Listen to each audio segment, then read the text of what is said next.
All right, John. Jeremy sang on stream. Can you sing a bar really quick and let chat hear if you're good on audio? I cannot sing at all. And you don't want to hear any bars from me because I'll say something inappropriate. I've been listening to a lot of Mob Deep. A lot of Mob Deep. Nice. Good.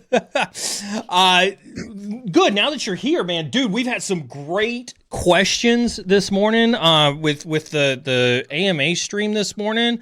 Right in your wheelhouse, as a matter of fact. We were talking about information warfare operations. Hey. Yeah, exactly. And kind of it's tied to social engineering. I know it's not what we had on script, but since you're here and it did come up in chat, what's, like, give me your 30-second take, if you will, on, kind of the relationship between information warfare and social engineering.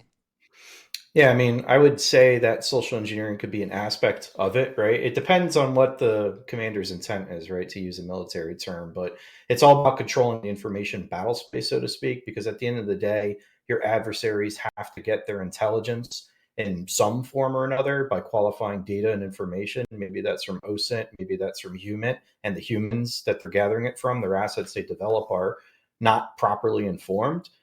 So adversarial IW assets could very much social engineer and start to attack people in that way. And then there is carryover into what the Joint Chiefs of Staff now call SIEMA, cyber security, electromagnetic activity, since cyber is now part of the space and EW domain. It's an interesting field for sure. There's a lot of different elements to it, right? You have psychological operations, you have civil affairs, cultural outreach teams, and then just regular humanitarian stuff. But just because somebody shows up with a smile in the box doesn't mean that they're not there developing assets. Right. I think it's interesting that cyber is now being lumped with EW, electronic warfare. When I was going through, it was tagged to information operations, and so it's interesting to watch that evolution and that transition over time. Yeah, for sure. I know it as IO, right? Yeah. Information operations, and I think I heard you with that bit this morning Yeah. as I was dropping one of the kids off. So it's there's a lot of relevance in our space, but it's just hard to explain it decoupled from the military thing. But a lot of things in cybersecurity come from the mil side, as you know. I mean, most of our business terminology comes from the military side, which I don't know. I think President Eisenhower tried to warn us about it in the 50s, but we didn't listen. No, I think that's super relevant because, like, as folks are listening, and then I'll introduce what we're going to talk about today.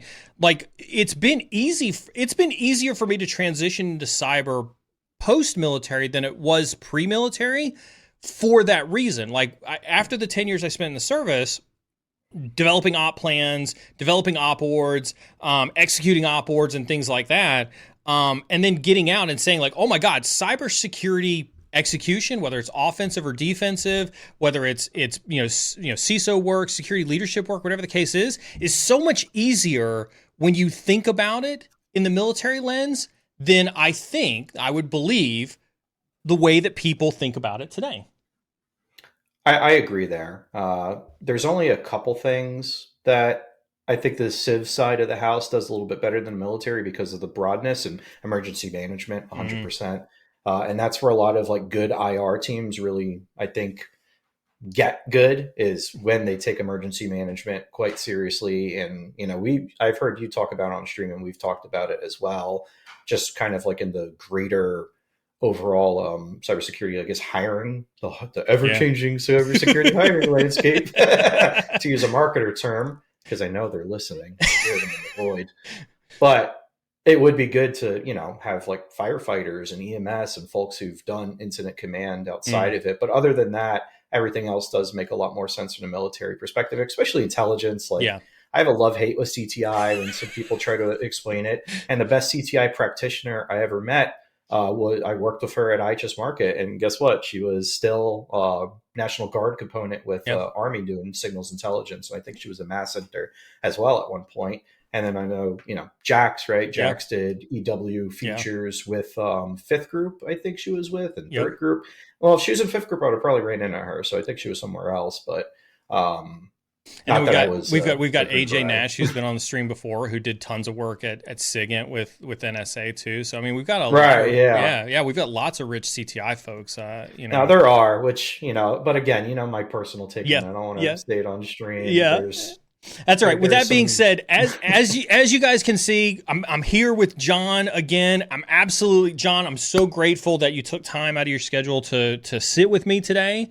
I missed you on stream, buddy. Um, Likewise, miss being here, bro. I know you got a lot of shit going on, and you're crushing it on the backside, but you're here. Let's let everybody take advantage of you being here on stream. I'm gonna quickly remind everybody this is kind of the second half of our stream this morning. This is our November 8th episode of the Security Data Ops, kind of our bi-monthly stream to talk about all things security operations, data operations, and really the governance of those two in a modern day cybersecurity team. Decided to do it today, mostly because I was on an airplane coming back, John, yesterday from Texas. Yeah. Yay, Texas. Reminder everybody of the rules: no toxicity, no racist, sexist, misogynistic, or otherwise toxic behavior in chat. We do have mods in chat who make no qualms out of utilizing that ban button, but mods are not here, however, to stifle chat in any way. Which leads us to our next question. We love our next rule, more of a reminder than anything else. We absolutely love questions. Folks who are here typically familiar with the AMA format, absolutely. We're going to still be taking your questions while John and I talk today. And we'll pull your questions up throughout the stream, as we're talking through kind of the topic that we've got talked through today. We do topical type of stuff whenever we specifically do these sec data op ones to keep the focus really, really specific on a specific topic. And I'm excited for the topic that John and I have for you today. But we do encourage questions throughout the stream. We are broadcasting across every channel, TikTok, LinkedIn, YouTube, Twitch, X. I think I hit all of them there. All the platforms, all the things. We're streaming across all the things. Drop your questions in chat. John and I will do our absolute best to answer them. Our topic today, John, is something that you and I, we've watched, kind of the folks that we've dealt with, the folks that we've talked to in the industry as we're going through this journey with Query. I think, we've got a pretty interesting topic for today. I know it's something we're going to, you and I have talked about as being really, really cool. You come from a pretty good background in consulting. I come from a background in consulting. You've got a lot of experience in cloud engineering, cloud offensive security hacking, program data engineering, things like that. The stuff that you've done for Query has been nothing short of amazing. With that, John and I have typically brought guests on this show to talk about the challenges, the struggles with security data, the struggles with security operations, the challenge of bringing kind of those two things together. This time, John and I wanted to, instead of yapping about it, as John loves to use that term, yapping about stuff, we decided to try a workshop format, and John and I want to teach you something. You can imagine John and I in front of a classroom trying to teach you something. I don't necessarily know how well that would work out. Uh-oh. John, Hey, when was the last time you taught something? Well, my kids don't count. I don't know. My pop used to tell me all the time, and he still does, right? Because he still works, that like you don't really understand a topic until like you could teach it at a very rudimentary level. Now that doesn't go for everything. So we'd be like, well, actually, how can you teach somebody about information warfare? It's like, all right, yeah, got it. There's advanced topics I can't boil down without yapping a lot. But I don't know. The last time formalized was when I was a TAM at AWS. Actually, no, when I was running AWS Security Hub.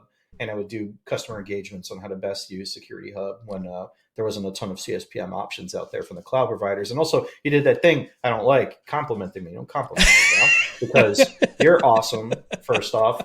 F the accolades, right? Like job titles, where you've been at, like none of that matters. It just powers, either future ambition or money to buy stuff and provide for the community. But Neal, I mean, everybody knows you because this is your show, but I've learned a lot from you, and the things that I won't talk about here that we've talked about, you've been through a lot too, similar things with me, and I absolutely admire you for that. And you're only, one of the few who keep me honest when I get a little bit crazy. So, you're an awesome human, and I think that's a lot more important than what you've done and whatnot, even though what you've done is a lot better because you're closer to a real CISO than I was. Like, I didn't know anything about GRC. They're like, hey, we need to be SOC 2. And I was like, I have 2 SOCs. Yeah. That is probably the best answer that you could have given. No, I appreciate that, John, and I think that's why you and I make a great team. And I honestly think, go New York Rangers. Hell And yeah, I honestly, you already know. Well, just not last night. did they lose last clapped. night? Oh boy. Clapped. No, I appreciate that, and you know, and I think the community knows one of my passions really is about teaching. And so with that, John and I are really going to be conducting what I think, John, is going to be the first of many of these data workshop series, right? I do view this as a multi-part series. We will have, I talked with the team, this is actually stuff that we're going to be able to give you product, right?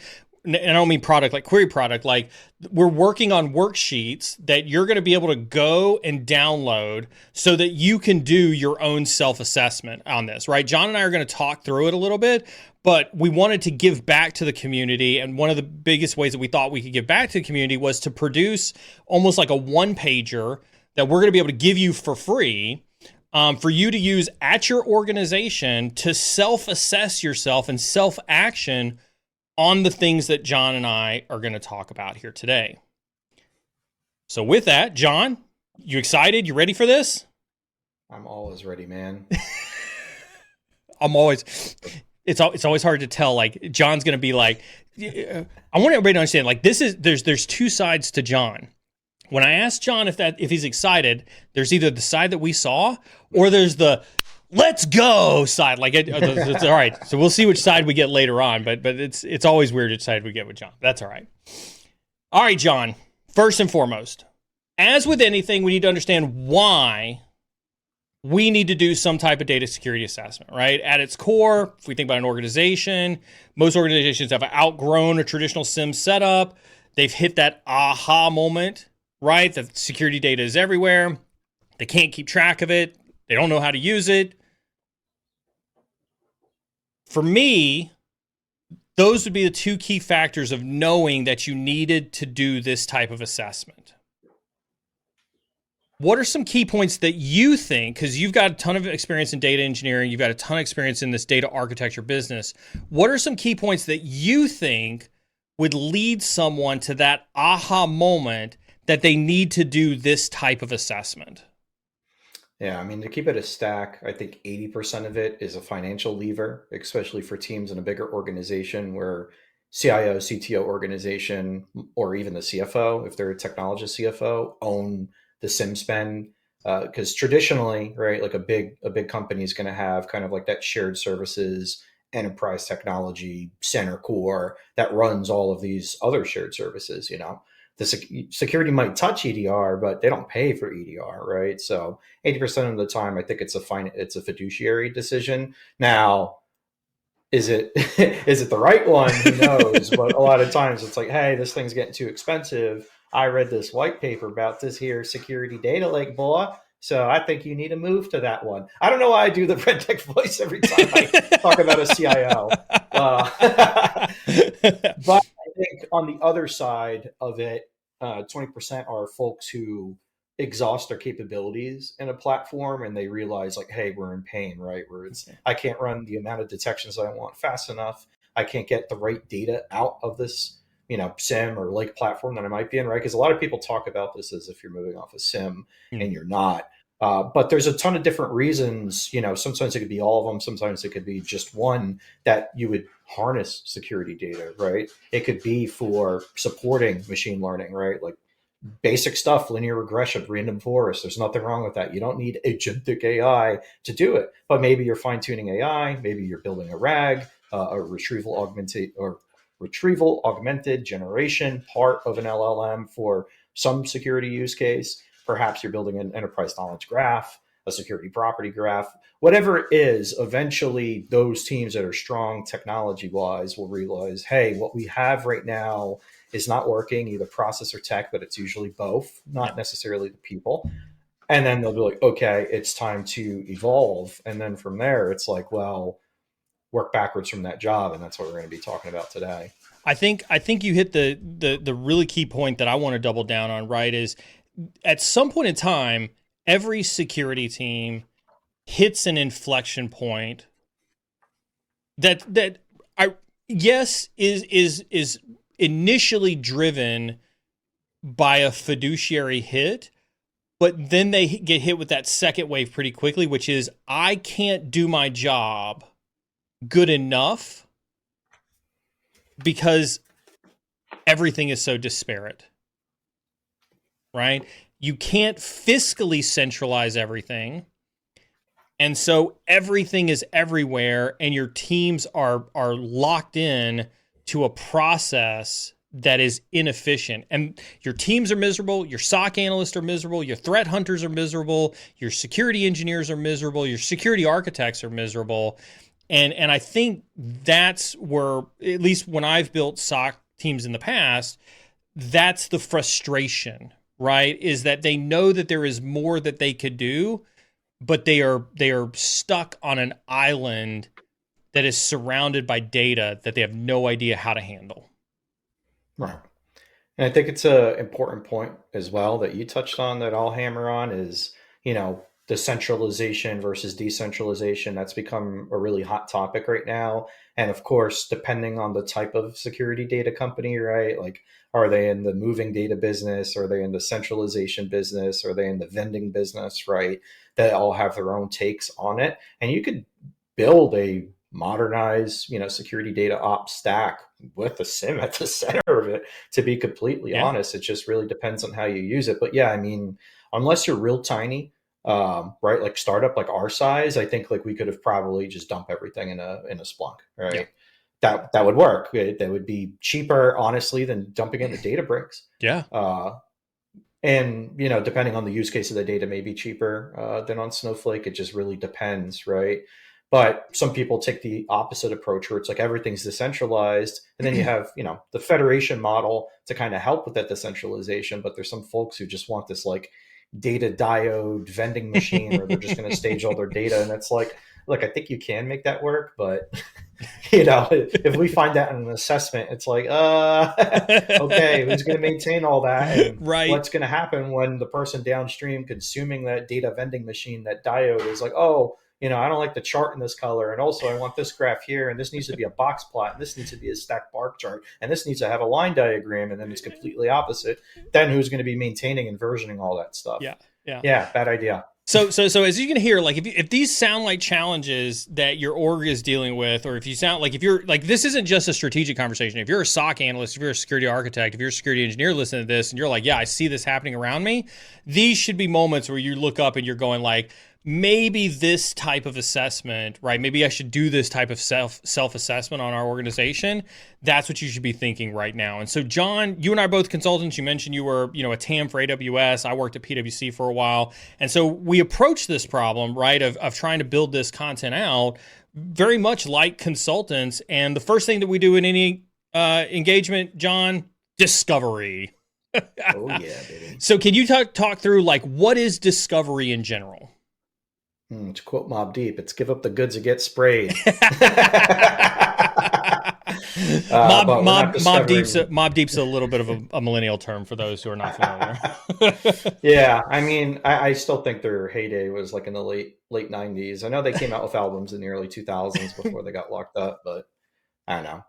I think they only have like 2 or 3 good albums. Anyway, I mean, discovery is just what it sounds like, right? Like we're going to discover stuff. Hopefully when we get brought into an assessment, we've done a few of these now with prospects as well as active customers. I don't think that the powers that be are going to just let us start up the Neal and John consultancy shop. But the most important thing about, discovery, like I said, it's in the name. It's what are you doing, right? To quote my old boss, CISO at IHS Market, Eric, it's the what, the so what, the what next. Yeah. But working backwards from it, it's like, okay, like what is your what next? Like what goal are you reaching towards? Like what tech stack, what capability are you trying to unlock? What pain points do you have? And then let's talk about what you're doing to support it, right? Because a lot of times we come in and they're like, hey, we're in the middle of a SIM modernization. We're going from a SIM to a new SIM. We're going from a SIM to a lake to a lake house back to a SIM. We're decentralizing, we're federating, whatever it is, it's figuring out kind of the pain point, or maybe the impetus that started it, what they're trying to accomplish with it. Maybe it's just reducing costs, and hey, that's fine. Maybe it's onboarding extra data. It could be banal, right? It doesn't have to be, oh, bro, we're gonna, I just spilled water all over my keyboard. It's not the first time that's happened. It's not the first time that's not. happened on stream at all. I promise you. All the beers have been cleaned out. But it could be something that's completely, what somebody might consider boring. But hey, I think it's not boring to increase the amount of data you have, because that leads to making good information, and you need good information for intelligence. Brought it back around. But it's figuring out all that, and then as well as like the boring stuff, right? The like what tech, what data feeds, what are you using right now? I think that's where some consultancies may over-index, especially ones that are like high in billable hours. Yeah. And they take their time enumerating every little freaking thing. I think that is important, but it's only important in the context of like, where are you going? Where are you at right now? And why do you want to go there? Yeah. I think I like what John said. And while John mentioned that we've done a couple of these for folks in the past, like we're giving you the tools so that you can do this completely, on your own right now. I think that was something that John and I were very adamant about, is that this is completely doable by anybody who listens to this. It doesn't require a special skill. Like discovery, as John said, is really just asking questions. Like where is your data at? Where is it disparate at? Which ones are being used for security operations, incident response, threat hunting? Which ones are being used for business context, right? And you hit on something, right, John? You'd said, what, so what? You use what next. I think I use what now, but I think you can use them interchangeably, because you talked about, backing into the problem. And I very much view this, and I think that I think you and I both agree that this is one of the core key concepts when you do any form of discovery, when you're doing an assessment, is you really have to find that alignment of those strategic goals and objectives at all levels of the team, right? You want it from the analyst to the CISO. You want that alignment. You want that what next. Yeah, exactly. I mean, there's different personas in there that I'm glad that you touched on as well, because earlier on when we were talking about this, you mentioned that like, hey, even if you're just a quote unquote regular SecOps analyst, I know it's easy to get stuck in that trap. It's like, oh, I'm just like an L4 or an L5. Like, what does it matter? It's like, you matter probably the most of everybody for these sorts of problems, because it's when you're in pain that hopefully, that's what I hope to find out, is that, hey, our team is struggling under, to use like the marketing catch terms, the high volume, ever evolving data. It's so voluminous. Trademark marketing. Yeah. But the folks that are boots on the ground in the freaking trenches, right, in the pillbox, are going to have a completely different outlook about why a project's happening. Maybe they're the impetus, or maybe we talk to them and they're like, oh, I can't believe that freaking they're making us move to this data lake and you have to use this new tool. I just want to write SPL. I'm afraid, right? And we've mentioned that in a couple streams about like, hey, just don't make these sec data ops decisions in the blind, right? If it's like, okay, we're going to move everybody to SQL, it's like, cool, what happened to the people with 5 years of writing detection content SPL? What are you going to do to them? Are you going to retrain them? Oh no, we'll just hire new consultants. Don't like people like that. I get it. Businesses have to make money, right? But I'll just leave it there. Then you have middle management, right? You have kind of like the more specialized folks, maybe they're researchers, maybe they're threat hunters, maybe they're detection engineers. And then of course you have kind of higher headquarters units, right? The CISO, the global head of or whatever the SOC director is called. Maybe they run more than just SOC. Maybe they own OffSec. Maybe they own Intel. But it's also kind of getting at them. And I think when we are doing the discovery, it's really just kind of figuring out the facts and feelings more than anything else. Because again, the data is important. Like you need to have that stuff cataloged for the artifacts that we produce later, especially if you're going to actually add rigor to this, right? With version controlled data contracts, well documented, kind of tech requirements about, hey, here's how this is normalized, standardized typing system. We use OCSF, we use ECS, whatever it is. That's like 20% of the engagement. 80% of it's kind of that like more human connectivity that I think is a lot more important, because that gives you the context. Because I could sit here and be like, oh yeah, just use a lake. And it's like, Okay, now what? But I mean, we say that, we joke about that, but I think that that's what we've seen, is that there have been some people who have said, like, let's just use a lake. And there's analysts who are like, well, what does that mean for me? Do I still stay in Splunk? Do I not stay in Splunk? Do I have to learn Athena? I think we talked to one person who suddenly had to shift from understanding SPL in Splunk to doing KQL in Microsoft and in Graph, and that type of abruption of service impacts your ability to protect an organization.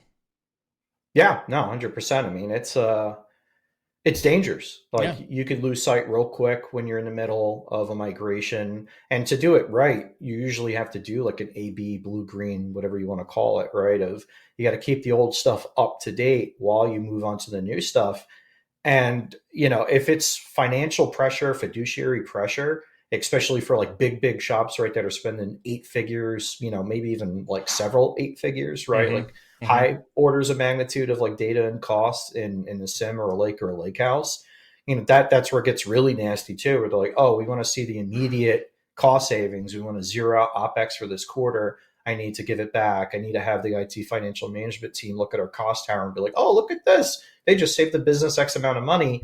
I think that's when it's like super dangerous. And that's some Yeah. stuff that we stay on top of too, right? Where it's like, this is like a whole, to use the term holistic, but it is. I mean, it's not just sec data ops. It's, it's technology risk management. It's IT financial management. It's, emergency management, right? There's Yeah. a bunch of stuff that goes into this. So as folks are listening, as they're walking away from this, I'd say let's sum it up really quick, right? I'd say when you're doing the discovery, you want to ask tons of questions. You want to, like, regardless of whatever level you're at, whether you're an analyst up to a CISO, you want to ask tons of questions. But I think really what you're trying to do from a discovery perspective is what is it the data that you need, right? Like, where is it at? What is it being used for? What problem are you trying to solve? And I think that those four things are really just kind of like the crux of that discovery. And if you start asking those questions and you pull on those threads, you should be able to start to draw that picture from a discovery perspective of what it is that you need to see.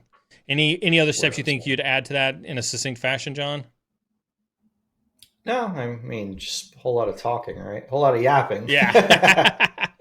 All right, let's talk about the second step. So that's first step, discovery. Let's talk about the second step of the process, and probably this is what I think is some of the most fun part of the process and of doing these types of assessments when I do them. Like the discovery side is interesting, but like I think the yapping, John hit the nail on the head, right? You end up talking a lot about feelings and stuff like that, which I do think is important. But this part for me is the fun part, and this is really like the interviews and the talking to folks about their processes, their procedures, and their pain points about their lives on a day-to-day basis. And this is where I see folks, John, I don't know what your take is, where they really start to open up, in those interviews. Yeah, 100%. I mean, it's almost therapeutic for some people when they come in. Like they're a completely, outside force, right? And it's like, hey, like we're just here to help you. Like we're not here to like make recommendations or whatnot. Well, I mean, we do make recommendations depending on the context of the engagement, but it's like tell us how it works, to use a product term, how the sausage is made, Yeah. right? Like okay, cool, you're using this big cool sim and you have all this detection content. You guys are running ML models and you're, running regression and you're using Haversine distance models to do impossible travel. Oh, And, oh, you're beating out like your commodity tools, like your Casbys and whatnot. Then it's like, okay, well, how do you get to that step from A to B? How do you go from raw data to, you know, intelligence to something actionable, to a prevention, to a detection, to a recovery? yeah, And you're right, it is a lot more fun, but the discovery is important because yeah, a lot of times we could use what we find from other teams, yeah, and you find very quickly where there's knowledge silos, right? yeah, And you could kind of like bring it forward, but you do have to be diplomatic. And at PwC, I know you've done a lot more of these than I do. How do you remain, like, what's a tip out there for like internal audit folks or people doing these? How do you remain like I don't know what the right term is, but not incriminating somebody else on the team? Because you could you could quickly uncover like, oh, there's like actual shadow IT, shadow data. Yeah, There's a whole other SIM going on. And I'll shamelessly admit this, right? As I did learn more about like politics while I was at PwC than I did anywhere else, because you're right. Like during those interviews, it's amazing once you break down that barrier in those interviews, and people start to talk to you about what their real pain points are in their day to day, you really start to uncover some of the things that you don't get to see normally in the day-to-day operations. Like, oh, well, I've got this playbook for phishing, but in reality, this tool doesn't work. And so I have to use this manual method to go about doing it. But that tool, to John's point, could be owned by a completely different team. And you've got to figure out like, oh gosh, this team doesn't know that their tool doesn't work. Or maybe they do know that that tool doesn't work. And for some political reason internally, they're choosing not to fix the process or something like that. And so in reality, what's happening is that's, causing this team to be inefficient in doing a phishing investigation. And so that dynamic, John's 100% spot on. Like, you almost have to not just, be a great interviewer and a great detective during these interview processes, but then you almost have to be a little bit of that like therapist, lawyer, political, type of middle person, that broker that says like, okay, how do I convince these two teams that it is their problem that they need to get together and solve as I go through and do these interviews or write this up or write this assessment? No, it's a great question. And it is one of the challenges that I think makes this process fun, because that, to me, and I think this is where John and I have seen our superpowers combine. John, was it, Wonder Twin powers unite, right? Type of thing, right? For those who know that reference. But, I've got a ton of security operations and incident response experience. Data's got a metric F ton of data engineering and programming experience and architecture experience. And when you combine those two together to listen to some of the problems and the challenges that we've encountered from folks, like, you really start to see where their deficiencies are coming in a security team. Yeah, no, I think it's fun. I mean, even in internal discussions we have here, right, when we're doing like backlog grooming, and I hate that term, like backlog moving stuff around, the things that you key on from your experience and things that I key on, there's almost always like a shared kind of like, either gripe or love for something, but we come at it from two different angles, which is important. And that's why a really good consultancy out there, if you're thinking about starting a consultancy business, is getting in, not just like, people pay lip service to like the diverse word, right? Not that, like an actual diverse team that has like completely different skill sets with just enough overlap. And maybe the overlap just needs to be interpersonal, which I think is important. Because if you just have kind of the same monolithic NPC, auditor number 1731, hello, sir, please tell me, and then read off a freaking rubric. Yeah. Like, you're not going to get anything done. And I think that's why a lot of folks have like a bad taste for consultants, because, we've seen the heyday of consultancy come and go. Then we saw it again, kind of like with these suck tuna box, Golden Corral GRC vendors, right? Where it's like all of a sudden everybody's a consultant again. Now it's kind of like died off. And I think there's a ton of money to be had really for like a really solid small shop to come in and do these sort of things. But, Neal's experience here for me is super important. And also Neal's a lot more tactful than I am. I mean, I didn't go to college, man. I grew up in the Bronx. I got a lot of tact. So with that being said, then let's be super tactful, super tactical, and let's dive in a little bit to, from a data engineering perspective, when you're doing these interviews, who are you talking to and what are you asking them? Yeah, I mean, we always are going to start with the security folks, right? Unless we're talking with an organization that's actually very well integrated with a DNA team, not a What's data DNA? And analytics team. Okay, there you go. Data and analytics, not like not like 23andMe. Yeah. Oh my God. Rip. Do a stream. Yeah, rip. And also, like, why would you ever do that? It's like, let me just trust this entity that doesn't have to abide by any laws to have my DNA, and like, you're limiting your future. John. Oh yeah, I better not. Never mind. I wanted to say something dumb. Data engineering, John. Data engineering. Yes. Data engineering. Yeah. Well, first off, I'm asking, have they thought about submitting their DNA to 23andMe? But no, typically we're not talking to a data engineering team unless, again, a data and analytics team is either embedded with the team or they're directly like kind of helping, like they're an attaché or an enabler as part of the security team. But the folks that I'm more interested to talk to, like right off the rip, are if they have a detection engineering function, Mm, or if they have like a proper security engineering function. Because I think you have security engineers who are engineers, and you have security engineers who are security watchers. mm, Unfortunately, mm, like they get parked behind, some sort of tool, and it's no fault of their own. It's really their leadership's fault that they're not actually engineering. But I want to talk to the real engineers, DetEng, SecEng.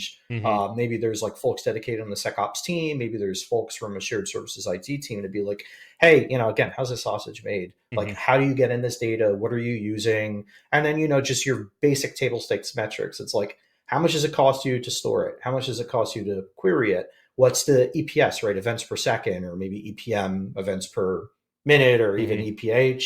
And then hopefully they also have like what, the seasonality trends are. Like, do they ingest the same freaking 50 gigabytes per data source every single day of the week because they have 24/7? Or is it more kind of sporadic? And if it's sporadic, is that a problem? What are they actually using to automate all this stuff? Are they Mm. using a commercial off the shelf tool? Is it homebrew? Are they using a proper data tool, right? Like a Fivetran and Airflow, kind of older gen stuff, or something newer? Are they using one of these like security data fabric mesh diode washing machine freaking tools to hose stuff around? And I'm not trying to make fun of those folks. Tenzier, Monad, Cribble, even though Cribble's more than just security, those are great options too if Mm-hmm. it matches your data source. But Mm-hmm. there's thousands of sources, and these teams could be pulling in Sysmon and app stuff, right? And it's trying to figure it out and then also fact checking the list we get. Because usually during the discovery phase, they might have something pre-prepared, right? Because we ask them, it's like, hey, be Mm-hmm. ready to like proffer this Mm-hmm. information. And then maybe the CISO is knocking on the door of the SecOps manager and they're pulling a report from the SIEM. But then when we find stuff out, it's like, oh, we also have this data and this data and Yes. this data. We had these playbooks made, but we actually don't use these playbooks because they're broken. We don't have anybody with the time or expertise to fix them. So we use this tool. This guy's paying for Shodan Monitor to his own credit card. This Yeah. girl has a Yeah. pro version of Virus Yeah. Total, right? It's all that stuff, just trying to like figure it out. That's what I care about. Let me Kind let of me the let me uptime. because I know that you are freaking smart on data lakes, and I'm always astounded by your data lake knowledge. When you're asking the data questions, how do sec lakes, the S3 buckets, the Databricks, the snowflakes, what questions are you asking that may be different or very specific to kind of like that sec lake or that data lake type of a Hmm. usage? I'm still trying to like figure out like those, when I ask those ops kind of metrics questions, it's really to figure out if they have good governance in Mm, ops. Ops is the most important part, and good ops has good governance, right? But for that, then it's kind of more like boring stuff, right? Like just to kind of gauge their overall expertise, right? It's like how many tables, how many databases, like what are you using? Are you using, a traditional data lake that's kind of Hive based? Do you have old school HMS, Hive metadata system, or Hive meta store rather? Are you an old Hadoop shop? Do they have MapReduce workloads? Are they using kind of more commodity, right? Like they're running data in a Google Cloud storage, and then they're copying that into BigQuery, right? BigQuery is a warehouse, even though I guess technically it's a lake house because you can directly connect into the lake using BigQuery Omni Lake. Or is it a traditional lake? Even though it's funny because Hive didn't call a data lake, they called it a data warehouse. The having the Hive metadata catalog, which has the pointer to like the direct file path and stored the schemas in it to allow you to use object storage or use file storage as a database storage layer.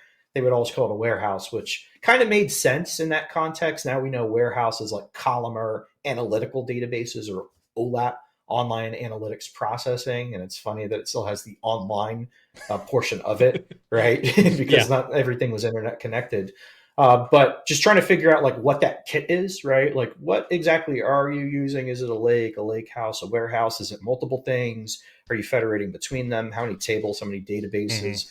Are you making use of views, materialized views? How are you scheduling the queries? How are you loading it, right? Are you micro batching? Are you live streaming, which is expensive? Are you doing kind of more of that MFT, mass file transfer style of like, oh, we have a job that runs at freaking midnight UTC, which is like, I guess, 8 in the morning Eastern or 8 at night Eastern. I always forget what midnight UTC Yeah, I was is. gonna say. That's when all my pipes run, Yeah. which is why I said it. But just trying to like figure out the mechanics there.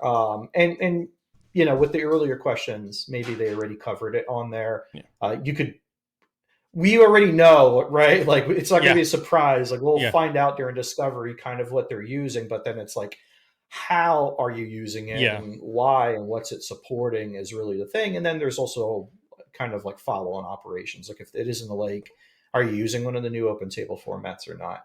Do So you have multiple query engines? Are you using a caching layer, right? Things like that. So if a lot of you are confused right now by a lot of the terms that John thrown around, don't worry. So was I when I first started working with John on this. I've gotten a little bit used to it now. We do have, if you go back to the very, very first Sec Data Ops episode, John does a really good job of going into depth about what these different, data lake terminologies are that exist out there. But this is why I think that like when we decided to do this, I think this is what unlocks like a lot of different perspectives for a lot of security teams, especially security teams that are going on this data journey, is that when you realize that it's not just about your EDR, it's not just about your SIEM, it's not just about Proofpoint or your email gateway or stuff like that. When you start to expand out into these data regions and you start to leverage things like S3 and Security Lake and Snowflake and stuff like that, there's a lot of other considerations that I've seen as I do these that I don't think security teams took into consideration when they were going down this road. And I think this is where I look at it. A lot of the questions I ask is like, really around their security operations, their incident response processes, because what I have found is if you listen to, John talk about like where all this data is, most operational on the ground folks aren't using that data. They're stuck in what is easy for them to access via their SIEM, what is easy for them to access via their EDR, what tools are they familiar with going into and getting the answers that they need to, what have they automated via playbooks and their source stuff. And even though they may have security data that is going in there that John typically uncovers as he talks to these, on the ground, these incident responders aren't using that data because it's too hard to get to. They don't understand the syntax with which to get to that data. It's voluminous, and so it just adds additional noise to their security investigations. And so while it's good that folks are realizing that they need to venture into this, what John and I often see when we ask these questions together, both from a data engineering and security operations, perspective, they've got all this, but they have no clue. They have no clue how to operationalize it, and it's complete and total chaos. Yeah, I think a lot of times what you find is if they do start moving it, and I think data lake ends up being a trap for people, right? Because think of Yes. how many security tools there are out there: email, DLP, your endpoints, your data security tools, whether they be like old school DLP or DSPM. Just think of any security tool or any IT tool or even HRIS tool that you have. Now, how many of them allow you just to dump the JSON, Yeah. right? So people are like, oh, we could freaking put this in a bucket and then crawl it with a crawler. And then if they don't have any good governance or any like real idea what they're doing, they end up putting all the files in the same bucket. Then they crawl it, and the group crawler is kind of like, okay, whatever you say, boss. I guess I'll do that. This doesn't make sense, then, but you're the boss. Yeah. Now you have 700 columns, and freaking 690 of them are all as null. But whatever, whatever you say, man. So that resonates with me because you and I just went through that. Yes, I showed you. I was like, hey, here's what poor data governance looks like. If there's going to be 7,000 nulls, it's like, I get it. Sometimes people are like, oh, well, it can be in there, so we can't null out the field completely. It's like, well, if it's not in there, only 1% of the time, make a new table, make a new view. There's different ways. And that's why I personally do like Lakehouse, Warehouse, sort of, once you understand how they work and how to best utilize them. But then you get into like edge cases, right? Like, okay, what about asset management? Do we dump the asset management into a lake? But, what if I'm querying by 24 hours and then all of a sudden, you don't get that asset management anymore because now you're indexing off of when the asset was first created. But how's an analyst going to know when the asset's first created? They're Right. trying to figure it out. Then you would say, oh, well, you should query by something else. But, it really depends. Like there's systems out there that kind of like try to help you by time boxing by default. And not a lot of that's apparent when we run into some folks who are like, oh, actually, we have a SIEM in a lake.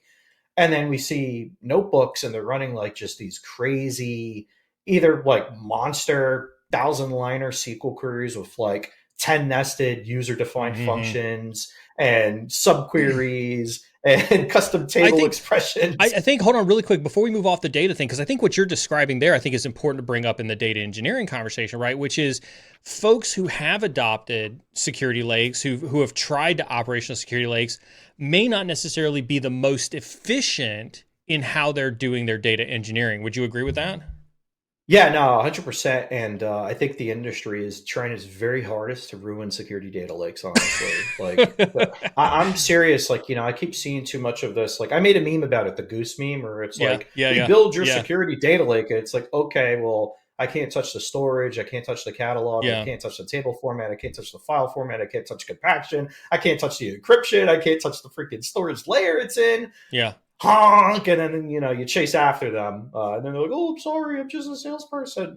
But it is bad, like because it's being just like so many other things. You remember UTM? You remember when SIM first came out and people misuse SIM all the yes, time? When yes, Splunky S first came out, and then people misuse and misrepresented yeah, Splunky S. yeah, Then you had hundreds of like Splunky S killers that all were yeah, garbage. yeah, Then you had the UEBA days, yes, the Unified yes, CASB yes, days, yes, like all that stuff. I feel like this industry takes stuff that's like really good data things, like concepts, and they just absolutely destroy it. Graphs, ML, AI, lakes and warehouses are next, and you could get set up for failure. And we joke about this all the time, where it's like, yeah, your sim bill is pretty expensive right now. Maybe you're paying 30 mil to ingest petabytes a year and keep it hot, right? You could do that in Splunk. I mean, that's what it's meant for. Like, yeah, it's a very high performing yeah, index based, not Lucene, really. Apache Lucene is a lot of Elasticsearch is based on. I think Splunk actually has like a patented different index, but you could quickly spend 30 mil on Databricks, on yeah. Snowflake, on ClickHouse, on BigQuery, on Redshift. Not trying to single any of those technologies out. All those techs are great and they could be very cheap. But when you don't know what you're doing and you're relying on somebody just dumping your data into like a format that could be easily queried and give Yeah. you a couple canned queries that run it every 5 minutes, Yeah. yeah, goodbye to that budget. Like Yeah. your CISO is going to be out of there in 12 months. So hopefully, Chad, you take away from this the data engineering side. Like I think is the side that I think we really wanted to bring the emphasis on, because as you're looking at a sec data ops or a security data strategy, this is the part that I don't think. This is why we do this stream. This is why we talk about this. Is because I think this is the part, honestly, that security teams aren't talking about. And so if you're thinking about doing this assessment yourself, if you're thinking about looking at your organization, this is the part where you really need to do your due diligence and you need to dive deep, and you may need to leverage some of your security, your data engineering friends, in the organization to help you with this, because this is the part where I think a lot of the hidden nuances about this this type of self-assessment that you're doing, this is where a lot of that could be really, really done. And so, John, I'm gonna move us on to kind of like the last phase, what I would call the last phase of this, or the last part of this first phase of discovery that we're talking about.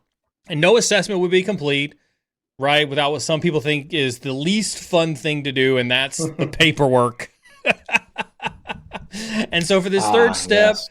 we want to review the documentation that's in place, right? We want to look at your process and workflows. We want to look at your team structures. We want to look at your security architecture diagrams, data flows, data volumes. Like if you've got paperwork on this, you want to take a look at it. John, what are you looking for in these documents?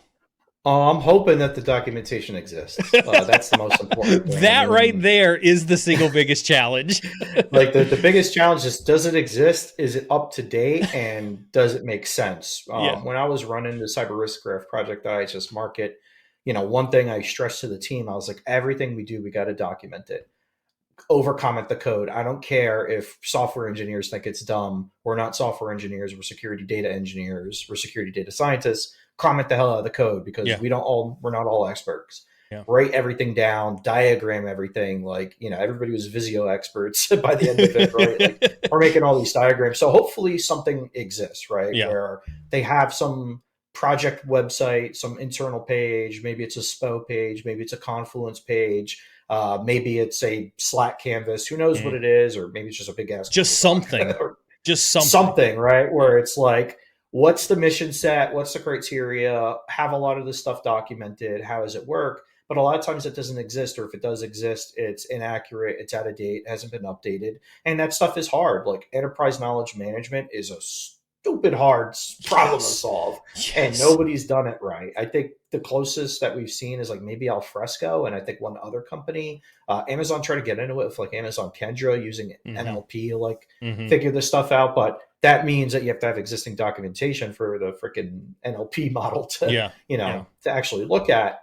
But yeah, it's does it exist? And if it doesn't, we end up doing a lot of it, right? Yes. Like this is kind of our chance to fact check ourselves, go back and re-interview people as needed, especially after phase 2, where it's like, here's how the sausage is made, and then it's like, well, you guys are using 7 different ETL tools. Why didn't that pop up in the tech that we Yeah. use? Why is this stuff not documented? This is a SaaS tool. Like, does your freaking TPRM2 team know that you're using this? Yeah. So this is where, now we're getting the evidence together, and where that the politics, especially your political kind of, palace intrigue skills come in handy a lot, because we end up having to do a lot of this. And some of it's boring, right? Just spreadsheets. It's like, hey, Yeah. here's all the metrics we figured out. Here's all the data volume. Here's where your cost is coming from. Maybe our assessment's complete. Like maybe it's like, hey, can you document it for us? Because you guys are the experts. You know what questions to ask. We can't be bothered. Maybe you could help us get started, right? Because a security, data architecture assessment need not be,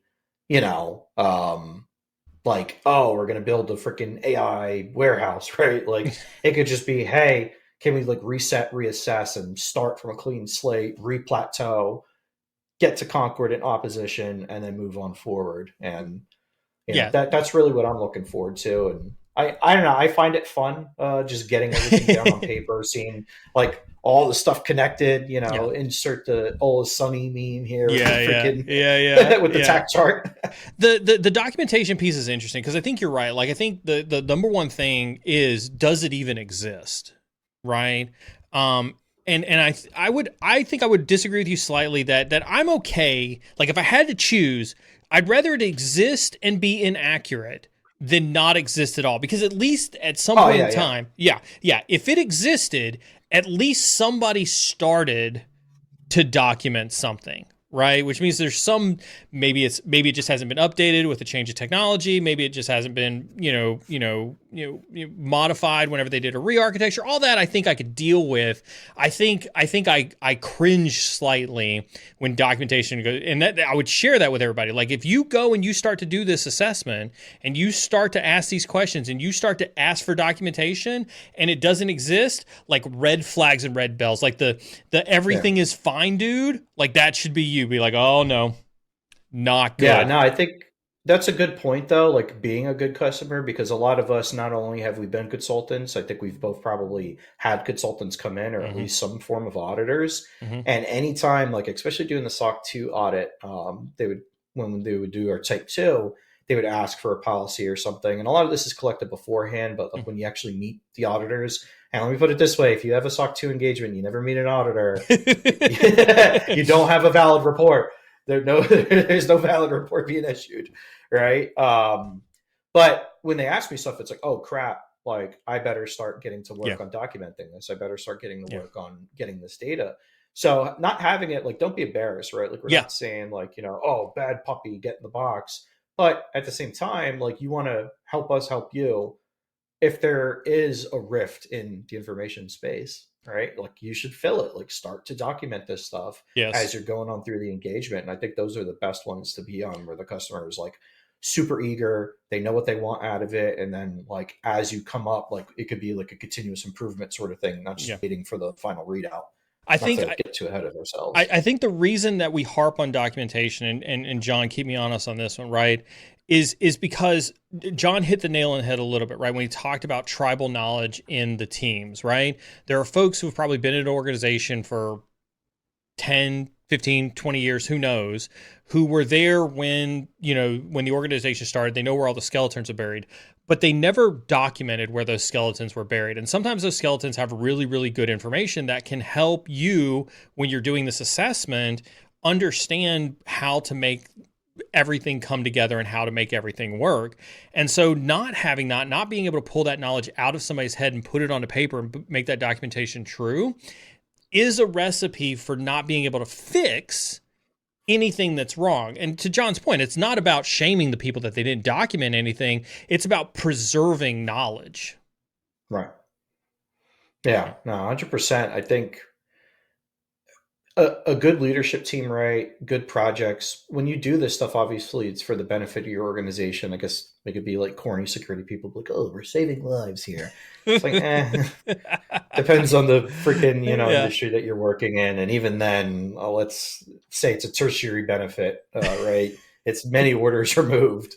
But, you want to be able to raise this team that you have and set them up for success somewhere else. Yeah. Like 2-3 years after this crazy sec data ops program, like I want people leaving my team and founding their own company to be like, wow, what we did really was valuable, but it sucked. Here's how we could do it better. I want them to take CISO positions. I want them to take sec data ops, heads positions, right? We're going to make it a real thing.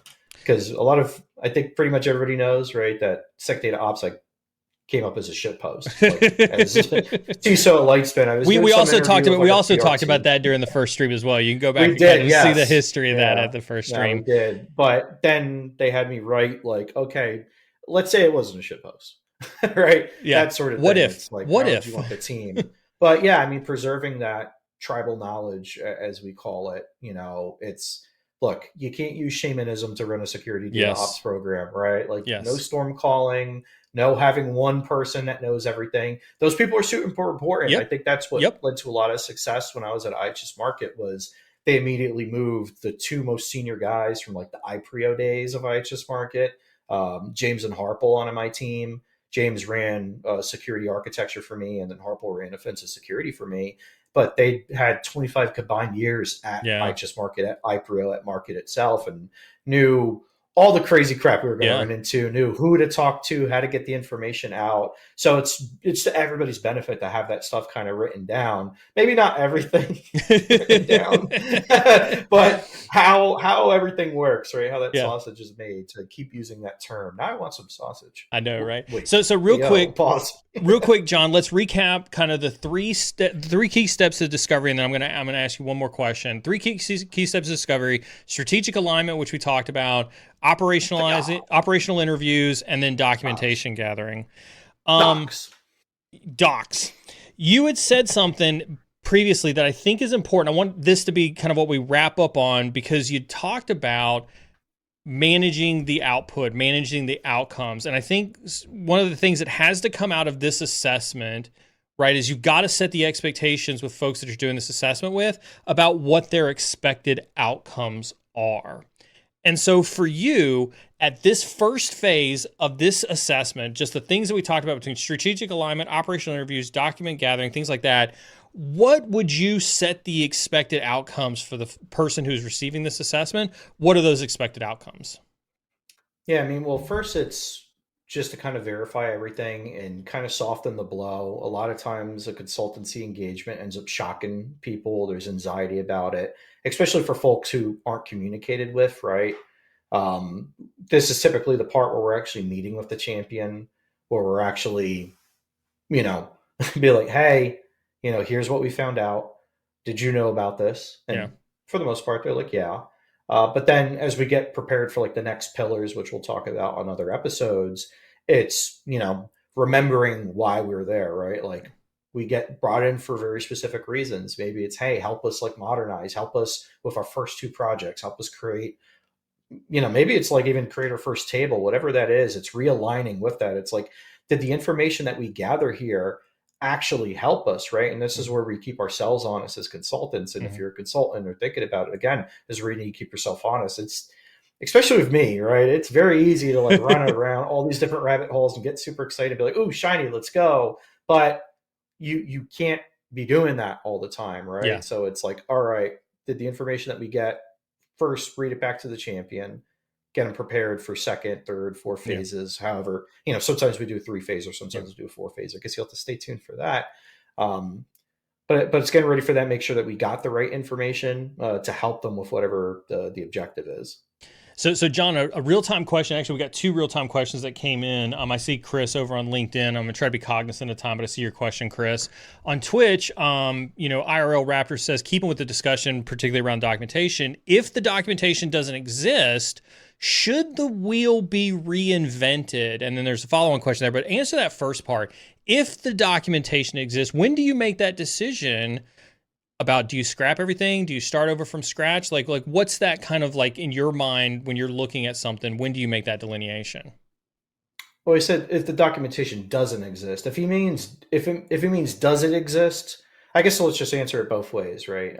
If the documentation doesn't exist, you got to start somewhere, and maybe we change, like we get back with the champion, right? Kind of going back to the question about like what do we do with the outcome? It could be so jacked up that we're like, hey, I know that you want to build this like super AI space laser, but uh, your foundation absolutely sucks, right? So like we need to actually make this a foundational sort of engagement where we like generate these artifacts, these policies, these procedures. Now, if it does exist and it's just absolutely terrible, I mean, you should expand it as you can. But if it's like real bad and it's inaccurate, then yeah, totally redo it. And the second part, and just to answer it real quickly, in a way that matters, to use a consultant's favorite term, it depends, right? Some folks like to have information presented in different ways. Sometimes they want to have like that big giant Visio diagram, what we used to call a PDD, a principal design document at AWS. It would have our internal project, and we wrote those things in internal wikis. It was like kind of, again, the what, the so what, the what next, who's the ideal customer, how are they going to use this, what are the major features. And then they had sections that would dive deep, like showing every little piece of microservice, every piece of tech, every piece of data, every person, every RACI. Maybe you want that sort of documentation, but then some people want kind of like markdown style where it's like just a browse and it's like, hey, okay, we all know what the project is.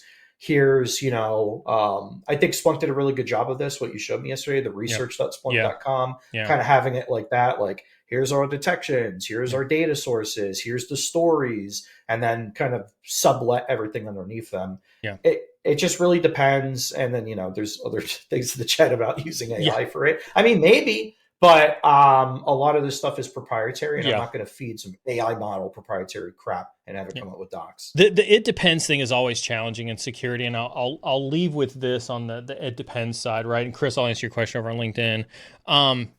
Unfortunately, there is a lot of it depends. I think my take on your question, IRL Raptor, is if the documentation doesn't exist, should the wheel be reinvented? I think you have to go back to the goals and the objectives of the assessment, go back to that strategic alignment that we talked about, and be like, okay, is this documentation, to John's point, is it so far off base that it's an opportunity to reinvent, it's an opportunity to do the right thing or to bring things in alignment? I think you kind of have to, it depends, assess that yourself and make that determination of what's right for your security data strategy, so that you can be successful in that. And so with that being said, Chris over on LinkedIn says, where do we find the one-pager assessment guide? Pay attention to social media. We'll drop it on social media where you can download that one-pager assessment guide. The didn't get done before this stream, so unfortunately we don't have it currently, but pay attention to social media. Reminder, make sure you're following my social media, make sure you're following John's social media, and we'll drop it there. John, we're up for time. We're a little bit over time. It's so good to have you back, buddy. I love sharing the camera with you. This has been educational. It's been fun. Closing thoughts from you, sir. I hope we could do more of these. Absolutely. We got 4 more phases to do, buddy. What are you talking about? I mean, not just the well, I guess like hope we could do more of these. Like, yeah, I'm sure the barrel whites in the marketing void are probably gonna be like, oh, he said something bad. We don't want him there. All right, John. We don't do more engagements. Is what I was getting at. That these are fun to do for customers, because at the end of the day, even if it's like they don't end up buying query or whatever, is that we get to leave them with something that's going to help their team moving forward. And I guess talk about AI because we have to talk about AI. I think there is some utility. That's one thing that an LLM is very good at because it is a large language model for the most part, is being able to digest stuff. Yeah. So yeah, if the company sanctions a Copilot, or maybe they're running their own Lambda or Claude, some Anthropic model, maybe they're using Bedrock. I think there is a lot of utility there to dumping out, some of the artifacts that we have. Like, hey, Eli 5 this stuff and make me a rubric, Yeah. dumb AI. Yeah.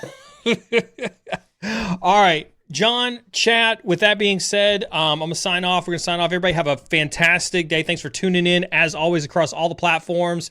We'll be streaming next week as well. Back in town for the next 3 weeks. We're going to see if we can drag John onto some more shows. We'll see if we can't do some more yapping as well, because I do love chatting with my boy. With that being said, John, I'll see you in a couple of... Actually, I think I'll see you in an hour for the next meeting we have together. Everybody else? Well, I'll see you back in the green room. Yeah, exactly. Have a great day. See you, everybody.